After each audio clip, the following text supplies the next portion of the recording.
Hi, good afternoon. So, welcome to another episode of The Big Fat White Guy. And for today, we're going to do something different. It's vegetarian, Chinese vegetarian in fact.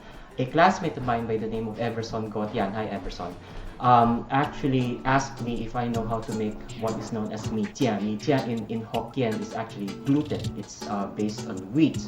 It's the protein portion of wheat flour. And so if you think that you can just make breads out of wheat flour and it's full of calories and all that stuff. Gluten is a vegetarian dish, and it goes by the Buddhist tradition of having meatless dishes. And so with that, they can extract all the proteins of wheat, just as they also extract proteins from soybeans. Anyway, it's a very good vegetarian meat substitute dish. And the way by which that you can give flavor, or somewhat like a mock meat flavor, is to actually use other things that can give that umami taste. As you may well know, umami means it's a Japanese word. It's basically the sixth kind of taste sense, and it refers to the meaty taste. So, what do we need? First, I advise that you have to have a very good mixer because you're going to make a very, very stiff dough. Stiff dough means that you have a lot of wheat flour in it, and therefore it's going to be so stiff. And once that is formed, you're going to wash the flour portion, the starch portion, leaving the gluten in it. So because you're going to mix a very, very stiff dough that can really be taxing on your hands, I would advise a very good mixer like this one right here. It's a KitchenAid. A small mixer would probably not do, as it would burn the motor. Of course, you have to have flour. Now, this is too much. Of course, you can make a lot of Mi-Chiya with this one.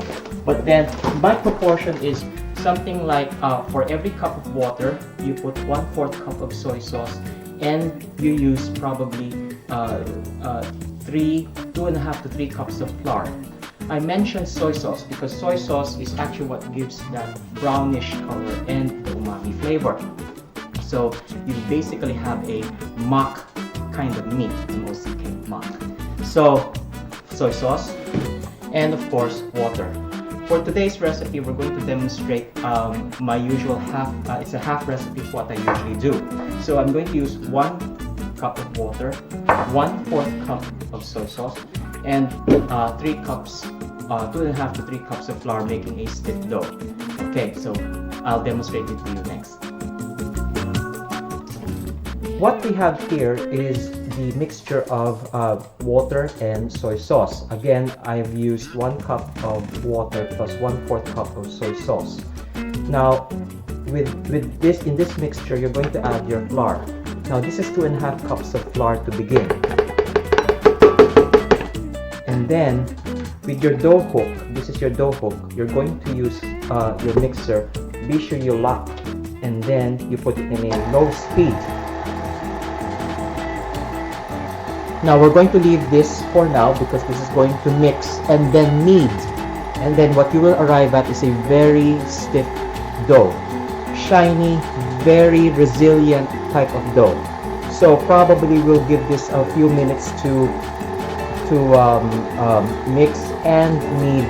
And then we'll add probably the last half cup of flour later as it gets very, very stiff and as it needs to sort of be more resilient, and it becomes a little bit more smooth, and it needs to probably become less sticky. So you'll come back to this later. So about 2 minutes later, this is what you have. It's a very stiff dough, and it's beginning to become more resilient. To this you add probably 1/4 cup to 1/2 cup of flour, depending on what your mixer could handle. You don't have to use the whole half cup in order to be 3 cups full of flour. Probably like 2 3/4 cup total of flour will be fine. But here it goes. You add a little bit.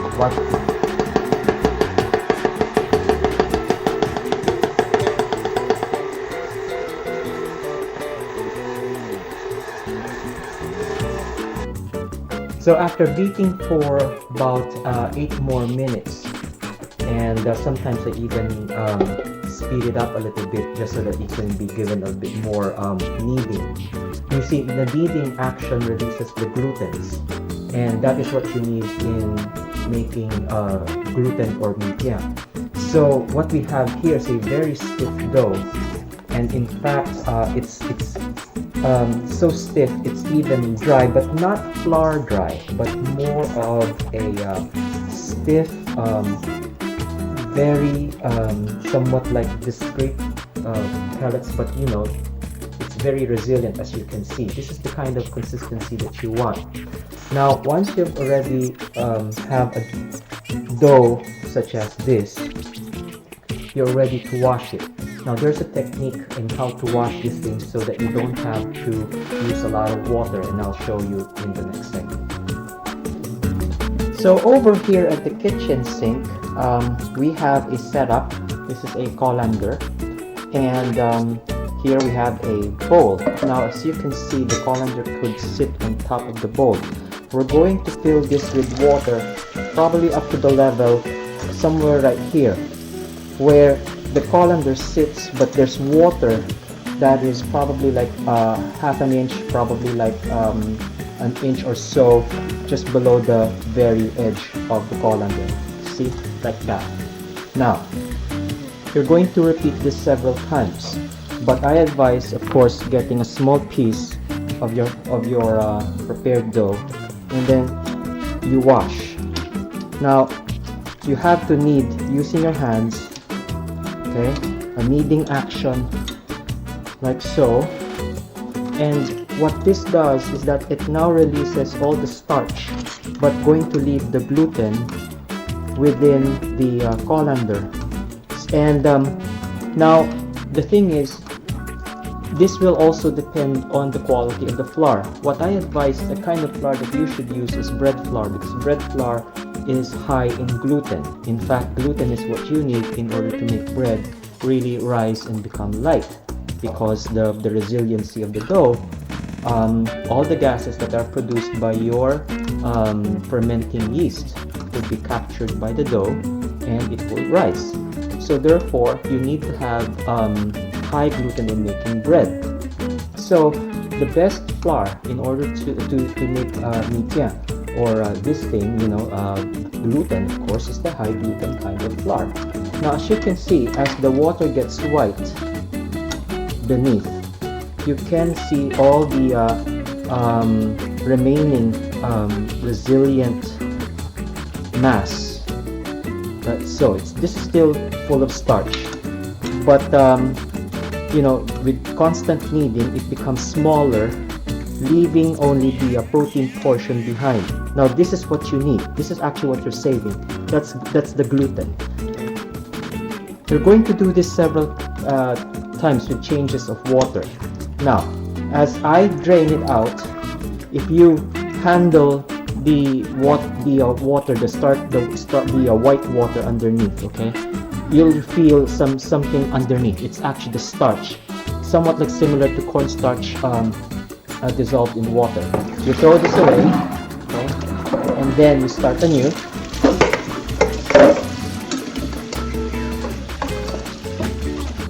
Now probably after a few minutes later, you will see that you will have these strands of gluten.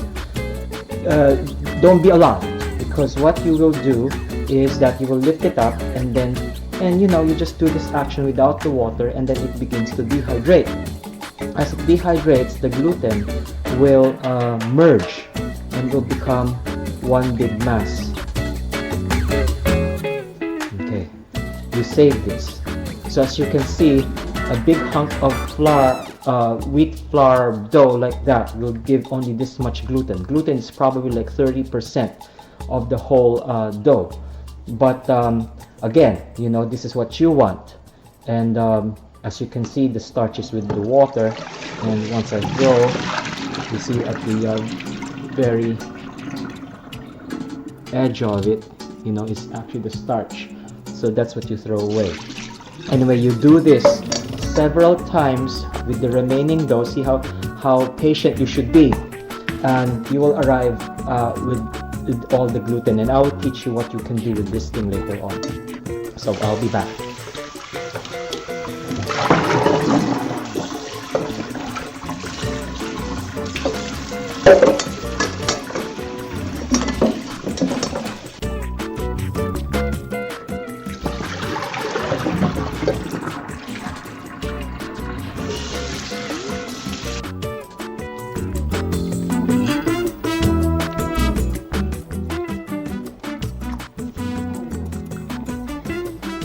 After washing all the dough, you will notice that what I have here is the gluten, but as you can still see, it has some starch.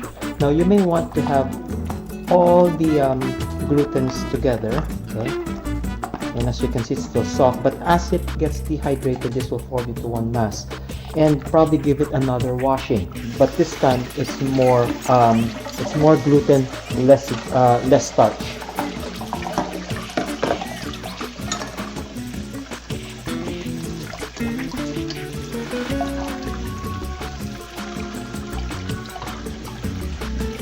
So once you've given it the second or sometimes even the third washing, you will notice that the gluten is somewhat in strands, okay? And has a little bit, still probably a little bit of starch in here, but you know, you may just choose to ignore it. But what you would need to do now to make gel together is to dehydrate it a bit. So as you can see from that large dough, what you have here is just a handful of gluten. As I've said, it's probably like 30% of the whole dough mass initially. So leave this to probably drip dry, dehydrate a bit, okay, and then I will show you what I can do with this. And one of the favorite dishes that I actually love that you can buy in a jar in Chinese stores is gluten with peanuts and some mushrooms. And next, we are going to fry these into small puff balls which we are going to use later on to make that dish. So see you soon. So what can you do with gluten? Now there are some recipes that call for boiled gluten. You can actually flatten this out and then boil them, and then they serve as meat. One of the things, as I've said, that I'd like to eat or make with gluten is puff balls. First you make the puff balls and then you saute them with peanuts and some mushrooms, somewhat like similar to the Hong Mak style. Anyway, first you have to fry these, and you have to cut them into small pieces like so. Here goes.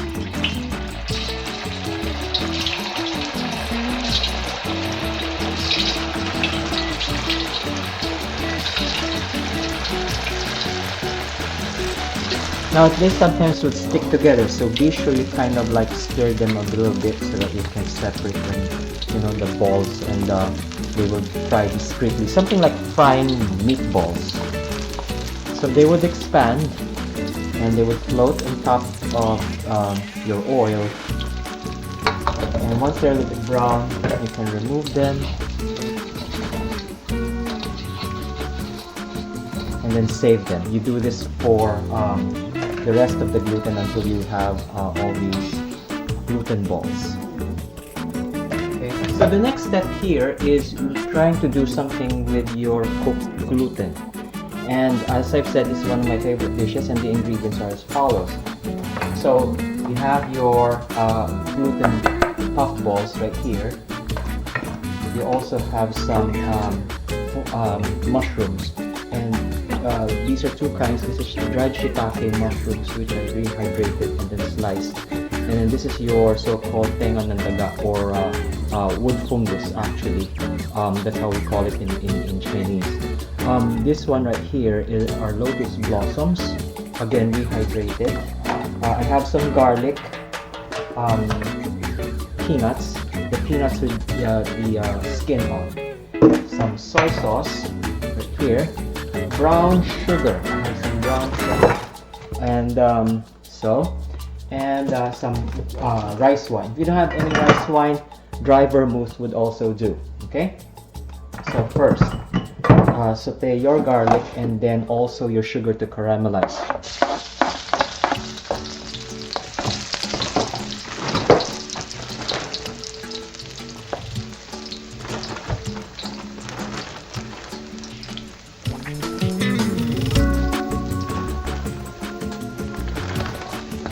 once your garlic is brown and fragrant, aromatic, and your brown sugar has caramelized, you may now saute the mushrooms.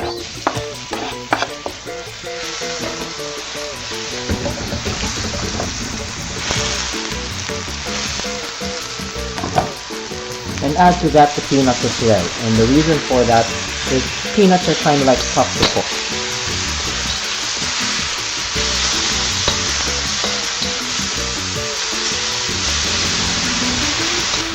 Once cooked a bit, probably like stir frying for about half a minute to a minute or so, add your gluten.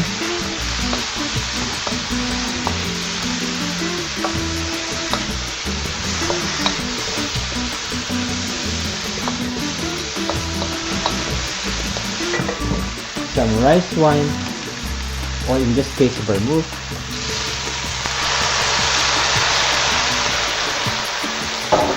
Soy sauce.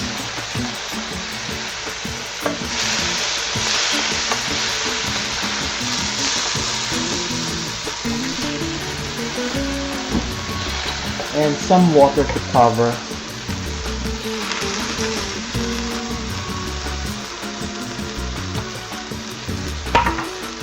And what you're going to do is to leave this to stew. Now, mind you, this dish, when it's done, is very good to, you know, it's a good vegetarian, somewhat like a mock meat dish. And the thing is, they sell this in bottles and in cans, and it's very expensive. Probably just a fifth of this would cost something like $250 in a Chinese store, and I think that's preposterous. So I choose to do it myself because, you know, it's worth the effort, and besides you're going to have a lot, you know, that you can save for your lunch or whatever. Anyway, give it a taste a bit. Okay, actually, what would also make this really great is a little bit of 5-spice powder. 5-spice powder is an integral ingredient, spice ingredient in Hokkien cooking or in Fujian cooking. So you may want to put a little bit of 5-spice. Gives this mock red stew meat kind of flavor, even though there's no meat. So with that, okay, you lower the heat a bit, cover, probably give it to stew for about 10 or 15 minutes or so until the thing is tender, which actually wouldn't take much because it's made of gluten, it's not real meat. So I'll cover this and then I'll come back to this later. So final step. So after stewing for about, well, shall we say 5-10 minutes, you have this very soft gluten right here, and then more or less the fluids have already been absorbed by the vegetables plus the fake meat gluten that we have. And so, as with any other Chinese dish, sometimes you like it to be a little bit thicker. It gives it a little bit of, shall we say, glisten effect, and makes it even more appetizing. So this is basically tapioca starch with some water. In the Philippines, we call this liwayway gao-gao or almirol. But tapioca starch is usually what is being used in Chinese cooking to thicken sauces. You can also use cornstarch to more or less give the same effect.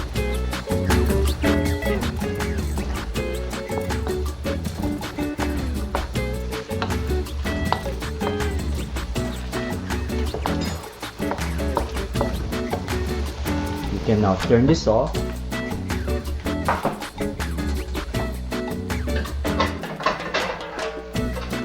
And here's the bowl.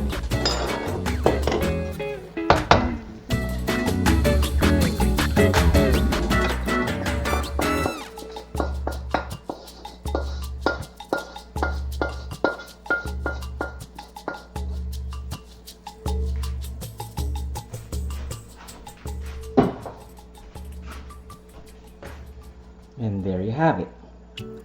So That's the gluten with peanuts and mushrooms, and it's a purely vegetarian dish. Thanks for watching. Enjoy!